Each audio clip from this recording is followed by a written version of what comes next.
एक बार फिर से आपके अपने YouTube channel Anil study official में आपका स्वागत है। आशा करता हूं कि आप सभी लोग स्वस्थ होंगे, मस्त होंगे और आपकी तैयारी भी बहुत अच्छी चल रही होगी। नमस्कार दोस्तों, आज हम उपस्थित हुए हैं एक और एजुकेशनल वीडियो के साथ। तो आज का हमारा टॉपिक है यूपी टीईटी यानी कि यूपी टेट से संबंधित 2026 का जो रिजल्ट है उससे संबंधित जानकारी आई हुई है। तो चलिए उसी के बारे में जानते हैं। अपडेट क्या है? तो अपडेट ये है कि परीक्षा आयोजित करने वाली संस्था कौन है, तो वह उत्तर प्रदेश शिक्षा सेवा चयन आयोग है, जिसने इस परीक्षा को आयोजित किया है। परीक्षा का नाम क्या है? तो परीक्षा का नाम है उत्तर प्रदेश शिक्षक पात्रता परीक्षा यानी कि यूपी टेट 2026। तो महत्वपूर्ण तिथियां क्या हैं? तो परीक्षा की तिथि क्या थी? तो परीक्षा की तिथि थी 2 जुलाई, 3 जुलाई और 4 जुलाई, यानी कि ये जो थी ये परीक्षा की तिथियां थीं। कितने तारीख को परीक्षाएं क्या की गई थी, कराई गई थी, और प्रोविजनल आंसर की जारी की गई थी, वो 9 जुलाई को आयोजित की गई थी। कब की गई थी? 9 जुलाई को प्रोविजनल आंसर की जारी की गई थी। वो आंसर की पर आपत्ति दर्ज करने की अंतिम तिथि क्या थी?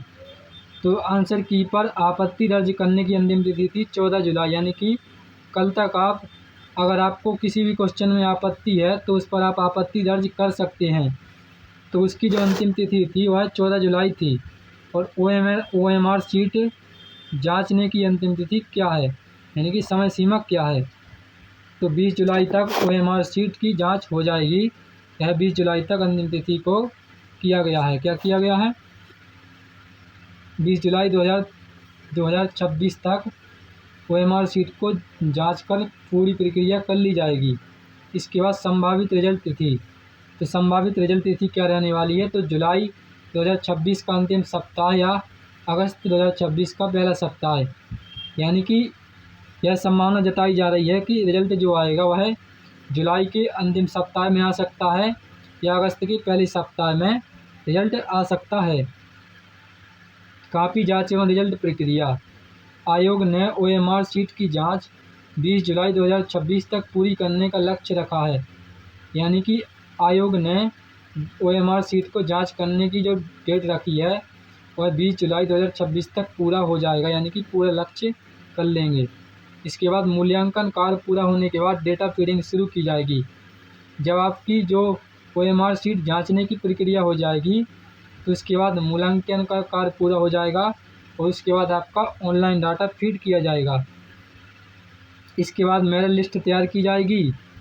मेरिट लिस्ट जब तैयार की जाएगी तो उसी के आधार पर सभी आपत्तियों के निस्तारण के बाद अंतिम परिणाम जारी किया जाएगा। और जो भी आपत्तियां दर्ज की गई हैं, यानी कि जिन भी अभ्यर्थियों ने आपत्तियां दर्ज की हैं, उन आपत्तियों का निस्तारण करने के बाद आंसर की एवं आपत्तियां, तो 9 जुलाई 2026 को प्रोविजनल आंसर की जारी की गई, यानी कि 9 जुलाई को यूपी टेट की आंसर की जारी कर दी गई थी और अभ्यर्थियों को 14 जुलाई 2026 तक आपत्ति दर्ज करने का अवसर दिया गया, यानी कि जो भी अभ्यर्थी थे वो 14 जुलाई 2026 तक आपत्ति दर्ज कर सकते थे। अगर कोई भी क्वेश्चन आपको गलत लग रहा है कि इसका आंसर मैंने सही दिया था और यहाँ पर जो है वो गलत है, तो इस क्वेश्चन पर आप आपत्ति दर्ज कर सकते हैं। गणित, हिंदी और संस्कृत विषयों में कुछ प्रश्नों पर आपत्तियां प्राप्त हुई हैं, यानी कि गणित, हिंदी और संस्कृत विषय पर कुछ विषयों में ऐसा हुआ है कि आपत्तियां प्राप्त हुई हैं और उम्मीदवारों ने NCERT पुस्तकों के आधार पर अपने दावे प्रस्तुत किए हैं, यानी कि उन्होंने कहा कि यह जो है NCERT पुस्तकों के आधार पर होना चाहिए। विषय विशेषज्ञों की टीम सभी आपत्तियों की समीक्षा कर रही है, यानी कि जो संबंधित विषय विशेषज्ञ हैं उनकी टीम इन आपत्तियों की समीक्षा यानी कि इनकी जांच कर रही है। समीक्षा के बाद फाइनल आंसर की जारी होगी, यानी कि अभी जो की गई थी वह प्रोविजनल की गई थी। जब इनकी आपत्ति दर्ज की जाएगी उसके बाद इनकी आपत्तियों की जांच की जाएगी और समीक्षा की जाएगी। इसके बाद दोबारा फाइनल आंसर की को जारी किया जाएगा। परीक्षा से जुड़े महत्वपूर्ण आंकड़े, कि मतलब परीक्षा से जुड़े महत्वपूर्ण आंकड़े क्या हैं?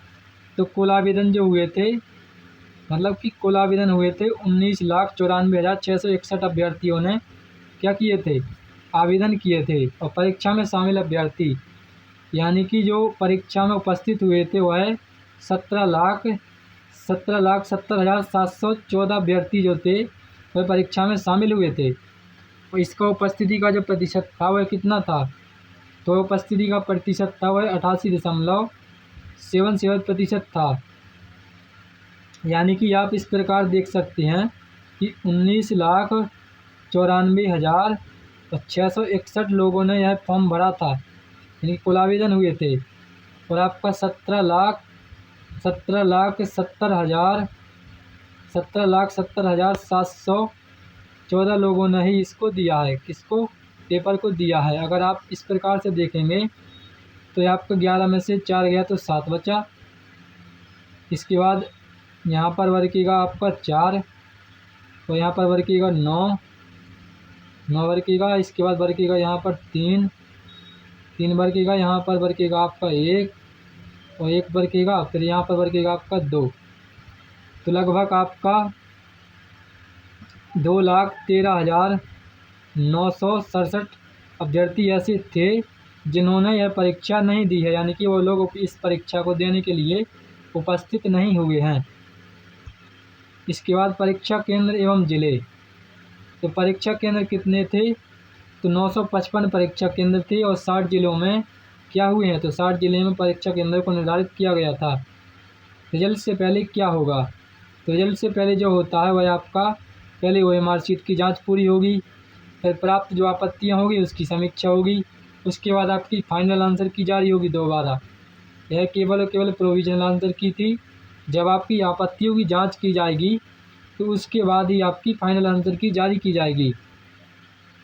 इसके बाद मेरिट लिस्ट तैयार की जाएगी और अंतिम परिणाम इसके बाद फिर घोषित किया जाएगा। तो निष्कर्ष क्या निकलता है इससे, तो यूपी टेट 2026 का रिजल्ट जुलाई के अंतिम सप्ताह या अगस्त 2026 के पहले सप्ताह में जारी होने की संभावना जताई जा रही है। यानी कि जुलाई 2026 के पहले सप्ताह अंतिम सप्ताह में या अगस्त के पहले सप्ताह में रिजल्ट आने की संभावना जताई जा रही है।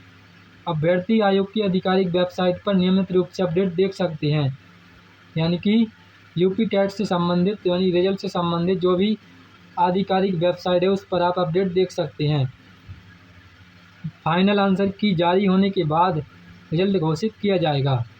यानी कि अभी दोबारा जब फाइनल आंसर की जारी की जाएगी इसके बाद आपका क्या किया जाएगा, इसके बाद आपका रिजल्ट घोषित किया जाएगा। एग्ज़ाम पॉइंट, तो यूपी टेट 2026 में लगभग कितने, लगभग 20 लाख यानी कि 19,95,000 विद्यार्थियों ने आवेदन किया था, जबकि उसमें से 17,70,000 उम्मीदवार परीक्षा में शामिल हुए। कितने हुए हैं, 17,70,000 जो उम्मीदवार थे वह आपकी परीक्षा में शामिल हुए थे। उपस्थिति का दर जो था वह 88.77% रहा, यानी कि यह आपकी उपस्थिति रही है।